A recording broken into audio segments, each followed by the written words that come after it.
Richard Blanchard was the first UC Davis librarian, serving from 1951 to 1973. He is interviewed by James Shideler, who arrived in 1945. He is the first historian at UC Davis. We're both retired, and we both came to the University of California at Davis in the days when it was just an agricultural campus, and just before the big change started. You came before I did, I think about 1945. And why don't you tell us why you came to Davis and what you found when you came? I came to Davis because that was about the only job available in 1945.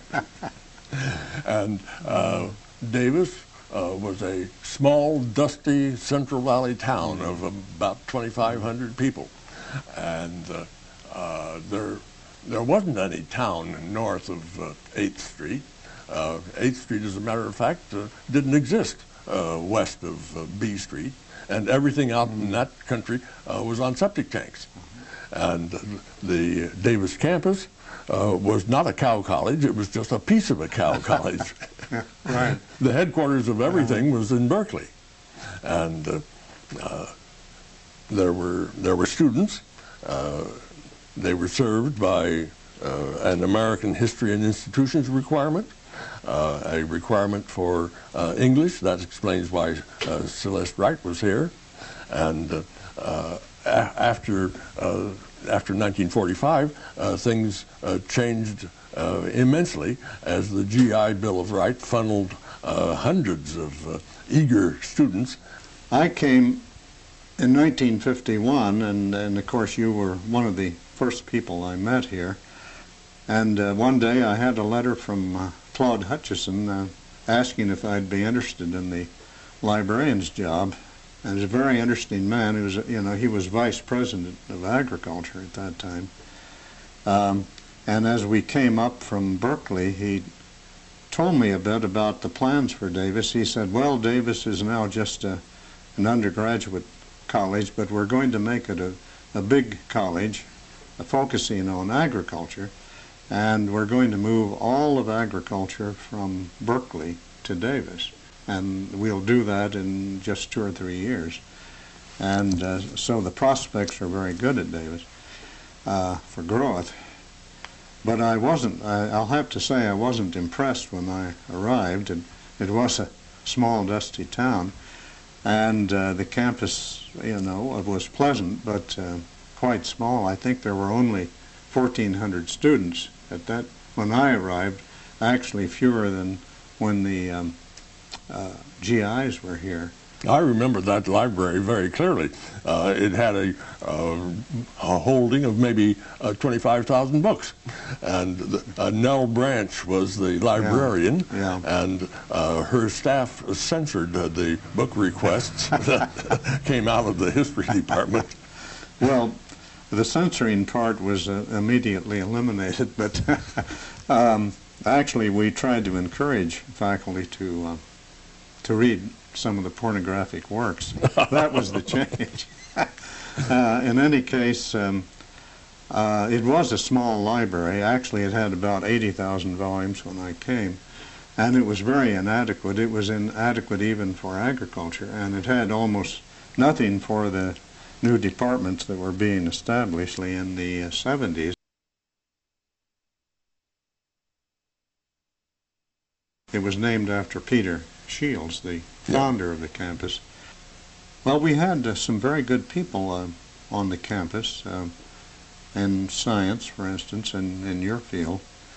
I remember the people who really helped us quite a bit in the early days were the old-time scholars in agriculture like, Catherine Esau, and Tracy Storer was terrific. Yeah. He'd been chair of the library committee for years. And so there were a number of people like that. Charlie Rick was here by that time. Let's go back to the beginning about Davis, and particularly, I think it was very interesting, the personalities here.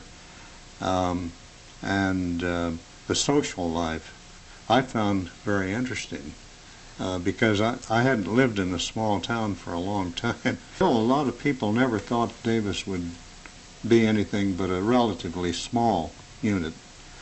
And I remember Stan Freeborn, whom I liked very much. Stan was an entomologist who moved up to Davis first as provost and then as chancellor from Berkeley. And he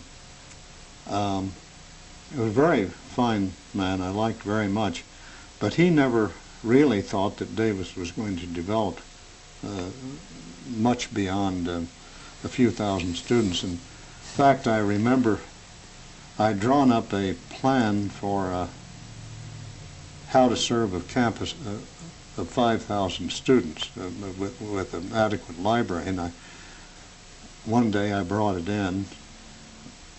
Stan looked over my brief statement, and then he turned around in his chair and looked out over the quad. He said, "Dick, we'll never have 5,000 students at Davis." Key and landmark events in the history of the Davis campus were in 1951 the creation of the Letters and Science College. Yes. And then in 1959 the elevation of Davis to a general campus. Mm-hmm. Now, central to this whole growth of the Davis campus was a library that worked. Yeah, and right. that's where you get into the act again. Well, I'd like to, just tell a little bit about how we did it. It was since we had nothing practically to begin with, it probably was easier than you would think, because we never had to worry when we bought a collection whether we had any of the material or not. We never did. I took 2 or 3 trips to try to make contact with book dealers. Went to the Eastern book dealers, and they'd never heard of Davis. They only knew of Berkeley and UCLA, and established relations with them and told them what we needed. We were being given fairly good sums of money. And then I went to Europe and also to England and visited book dealers there. But we started acquiring a great many excellent collections just by chance. I remember one of them was the collection of C.K. Ogden. Ogden was, a rather well-known philosopher. He was author of The Meaning of Meaning, and he had this huge private collection. And I think there were 50,000 volumes altogether, terrific collection in history, philosophy, and psychology and related fields. We had to split it up between the campuses. Well, Davis did very well. A lot of very interesting rare books in the collection, including the second folio of Shakespeare, which was issued in 1632, and that was perhaps considered by scholars the best, most reliable early edition of Shakespeare. At the other campuses, we all wanted it. So the Shakespeare folio, very rare, many thousands of dollars in value, was knocked out to the Davis campus, and it formed the basis of our rare book collection at Davis, which is now very good. Well, now, how did the library acquire the Diderot Encyclopedia, which is a monumental piece of publication? Well, we bought that separately from a Dutch book dealer. Another terrific collection that was of interest to you particularly was because you, of course, were working on the history of agriculture, was the huge collection, the Higgins collection. A very eccentric guy named Higgins, who had been an agricultural journalist for many years. He had accumulated this huge collection in a warehouse, and he had assembled all the background material on all the agricultural machinery companies in the U.S. and related material, but we didn't have the money for it. Anyway, Roy raised the money from the implement companies, John Deere and several other companies, and we were able to buy it. And then later, the USDA library, knowing of this strength here, decided they'd let us have their collection. So that was transferred to Davis. So we now have have had for many years, the most important collection in the world. And I liked all the chancellors. I liked Stan Freeborn. He was, in spite of being a rather short-sighted about the development of the campus, he was really a great person. But I thought, for me, of all the campus administrators, Emil Merak was tops.